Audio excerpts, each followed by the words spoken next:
Hola, bienvenidos a una nueva semana política, la primera post vacaciones para los que pudimos tomarnos algunas vacaciones. Y nos convoca la reciente designación de los subsecretarios, que hace pocos minutos fue difundida por las redes sociales, por el mismo gabinete presidencial, y eso sí que desde ayer ya estaba circulando por los medios de comunicación y otras vías. Estamos en casa, están conmigo Iván Weissman, Mirko Macari. ¿Qué tal? ¿Cómo están? ¿Qué tal, Mirko? Bueno, a tu gabinete, lo que faltaba, eran los subsecretarios que vienen a complementar el equipo presidencial para... Déjame hacer algunas precisiones de primera. Efectivamente faltaban los subsecretarios. ¿Son tan importantes los subsecretarios? No y sí. No porque sí, porque son subsidiarios de que no hay más tema político durante el verano, y no porque los ministros son la gran señal política.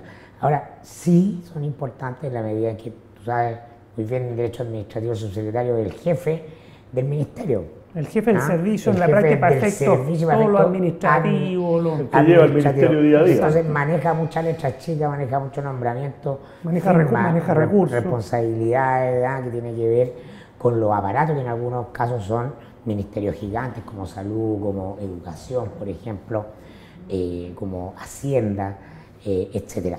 Y sirven para leerlo junto con el nombramiento de ministros. Habíamos dicho del nombramiento de los ministros que era un gabinete de derecha dura, que era una señal de confianza de Piñera en su triunfo, como un cambio del electorado hacia la derecha, y que por lo tanto es un gabinete sin complejo en mostrar la historia de la derecha vinculada a la instauración del modelo económico neoliberal en dictadura y a todos sus convencimientos y su ideario ideológico. Y la línea de subsecretario yo creo que confirma eso, un gabinete ideológico, un gabinete que se olvida un poco de la renovación ideológica de la derecha, es decir, nombres que vayan más allá a la frontera, es decir, chao con Ciudadanos, chao con la derecha liberal, como que a destacarla con nombramientos fundamentales o claves. Bueno, hay uno. Tiene nombre importante. Pero uno no te constituye tendencia.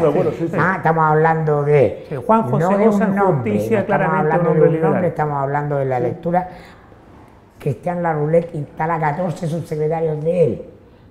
Entonces, esa es la señal, que es otro tema para hablar, la influencia de Larroulet, pero Larroulet viene a ser una suerte de Jovino Novoa 2.0, es decir, el tipo preocupado del aparato, del sentido político. Del dogma. Del dogma. El patrón de la doctrina. Viene de Libertad y Desarrollo, que por años fue el tercer partido de la derecha, el que impidió que la concertación saliera o rompiera las cadenas del modelo neoliberal, porque ahí estaba para marcarla el bien y el mal, el sentido del bien y el mal, y que la derecha creciera hacia un sentido más político y siempre se circunscribiera mucho a esta idea de que lo económico, la ortodoxia económica tiene que ser llevada a otros planos de la vida social y política, y en eso consiste el neoliberalismo. Así que tampoco es tan novedoso.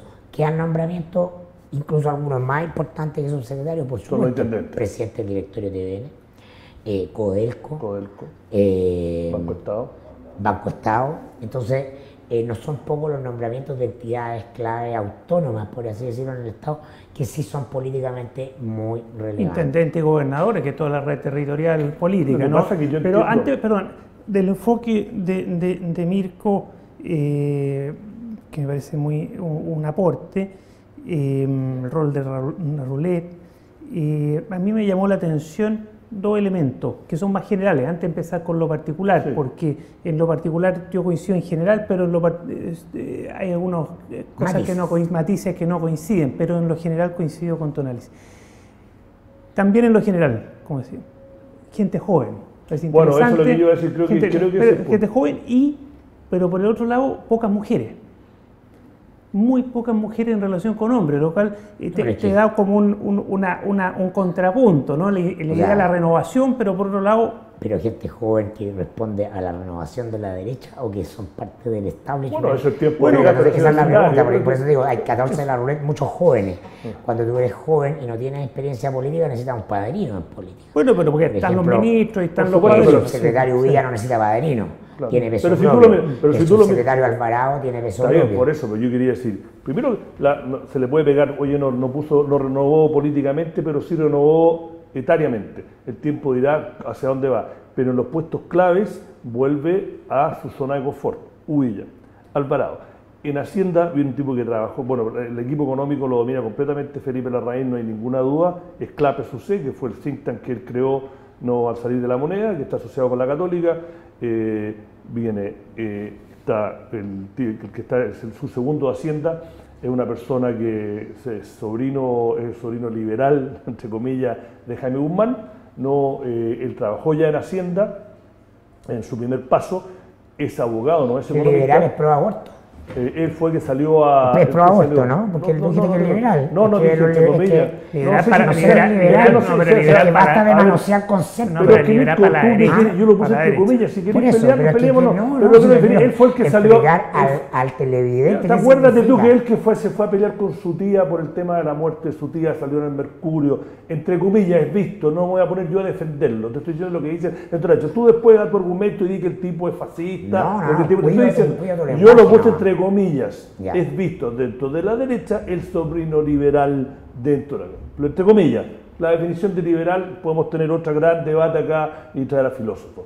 No, pero es un tipo que trabajó ya en Hacienda, fue director legislativo, es abogado, ¿no? El que fue el coordinador de políticas públicas y legislativas del primer gobierno, y en economía viene un tipo que se llama Ignacio Guerrero, que también estuvo en el primer gobierno, fue el tipo que lideró las negociaciones en Aysén. Estuvo en la Sexpress. Estuvo en la Sexpress, fue jefe de gabinete también de Felipe Cas en Mediaplan.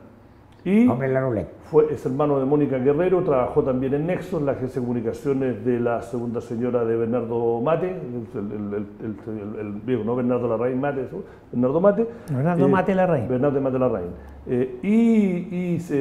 Cerda, que se volvió el primer nombre, va a Sexpress también. Rodrigo Cerda, claro, también, director de presupuesto. Claro. Son todos, viste, muy cercanos a Clapes, cercanos a Felipe Larraín, puso su gente y claro, como dicen, en donde se pusieron más aventureros son en los ministerios que no son tan claves, pero en los claves no... Son a confort, como dices tú.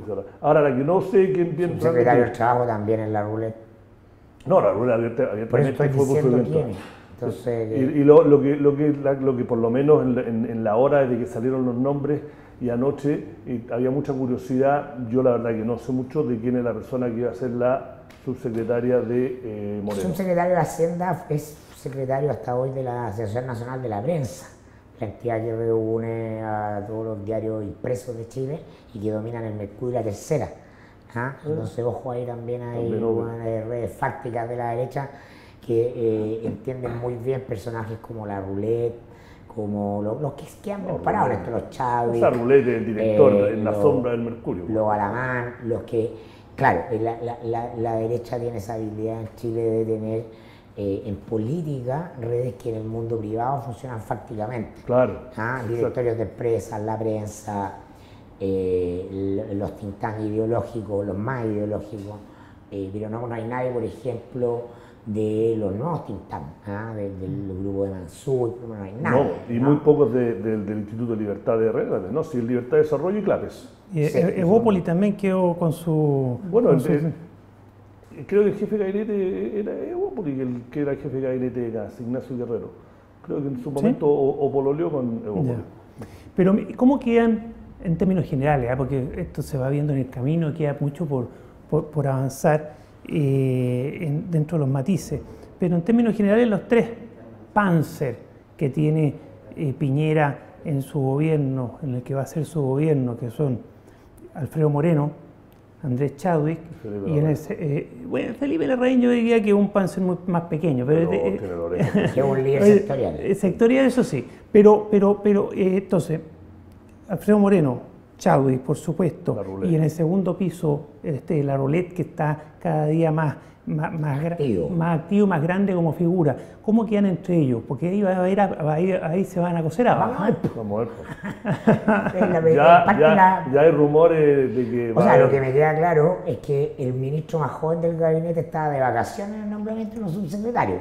Gonzalo Blumel va a jugar el Laser Press, pero influencia no tiene, si tú querías, en designación de poder, construcción de poder. De armar sus propias gente, poner a su propia gente, armar sus redes. Si hay conflicto entre Chadwick, Larroulet y Moreno, está por verse. Por lo menos a mí me cuentan que Larroulet es muy cercano a Moreno. Los dos Chicago, los dos de Ingeniería Comercial UC, la misma generación, tengo entendido que hay harta complicidad, hay harta proximidad. Dependiente de los perfiles públicos distintos, es verdad. Se entienden muy bien. Es decir, el verdadero secretario general de la presidencia, todo indica que va a estar en la rueda del segundo piso. Chávez está muy blindado en lo político con su gente y espalda con Cecilia Pérez, un tándem. Uvilla se desempeñó muy bien con él, es decir, en su zona de influencia, que es lo que a él le interesa para estar en los grandes acuerdos, para jugar como en la lógica UDI y Mapu, está muy bien. Y lo que le interesa a la Larroulet es otra cosa, no van a chocar necesariamente. Por ejemplo, le interesa el ocupamiento sectorial, la discusión de la letra chica del proyecto, del inciso. Acuérdense, Cristian Larroulet apareció en los correos entre Contese y Pablo Longueira cuando estaba la ley, o sea, visó también el acuerdo Longueira-Contese, ley de pesca. Él entiende la política pública, lo pequeño como el gran espacio de control ideológico de la política pública del país, en el fondo. Y esa es la sabiduría de libertad de desarrollo. Que cada área de funcionamiento del Estado y de la regulación, ellos tienen una agenda liberal en lo económico que promover. A mí me parece interesante investigar más, o no sé la palabra investigar, pero saber más el perfil de los dos subsecretarias que van a apoyar la educación, porque hasta ahora ha sido el ministro más cuestionado, Gerardo Varela. Bueno, ya sabemos un subsecretario, que es Raúl Figueroa, si no me equivoco, Raúl Figueroa, y sabemos algo de él. No voy a adelantar porque estamos preparando una nota. Puede ser como Valentina Quiroga, que venía también del mundo de los think tank y recae ahí porque era cercana a Giorgio Jackson. Entonces era muy clave el movimiento estudiantil en el Congreso apoyara la dinámica. Ya venía de Educación 2020. Raúl Figueroa viene de Elige Educar.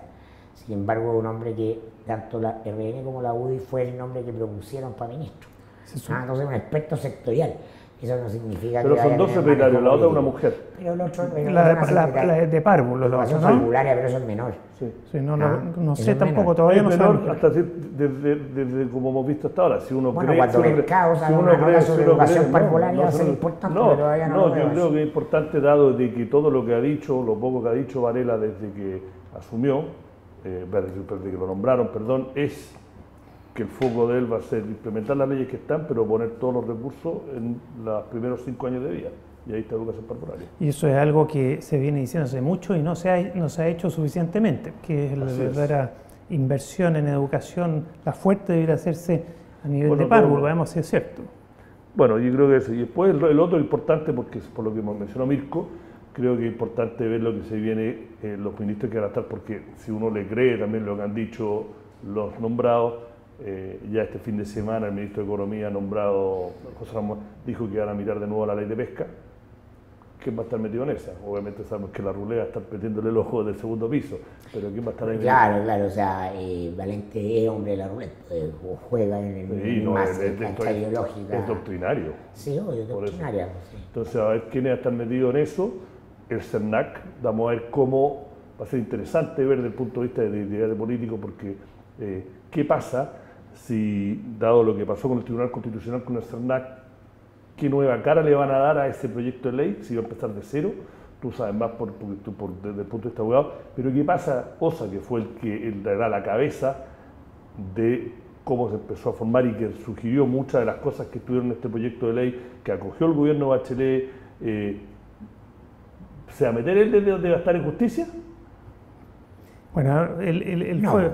Es difícil que se metan, aunque tenga ganas, porque él fue un gran director del CERNAC que tiene mucha convicción de defensa del consumidor, pero está fuera de su área de competencia. Pero me imagino que alguna influencia podrá... Valente ya se manifestó muy favorable al dictamen del TC, ¿no?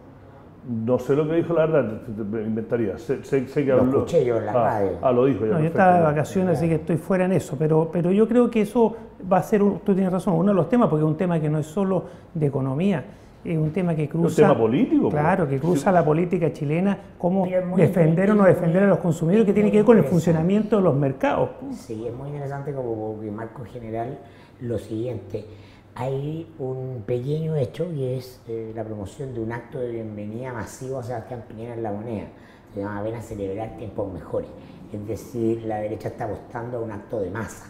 Hay mucha confianza, claro, para el día 11 de marzo, y eso tiene que ver con el ánimo, con el espíritu, con esto de estar desacomplejado, creemos en lo que creemos y vamos a ir a disputar la cancha cultural que ha ganado, entre comillas, la izquierda, según la lectura de ellos. Entonces, por primera vez en Chile, abiertamente, los creadores del modelo económico lo vienen a defender. Siempre fue la Concertación el gran promotor del modelo a través del gatobardismo, que funcionaba muy bien, es decir, un discurso, una presentación, una simbología que apelaba a la historia y al lenguaje de la izquierda y los valores de los derechos humanos, etcétera, etcétera.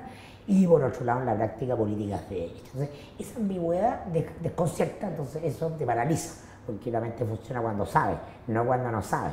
Cuando no sabe se paraliza, no sé, la opinión pública. Una situación de ambigüedad.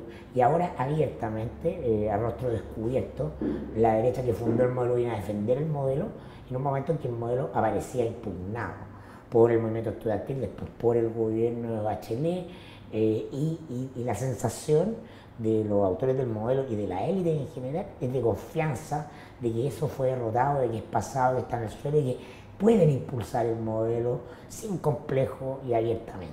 Entonces, vamos a ver que estos no puedo estar más de acuerdo con mis cosas. Va a haber un clima, pero si no estamos en desacuerdo. Bueno, voy a aprovechar este momento de armonía interna para...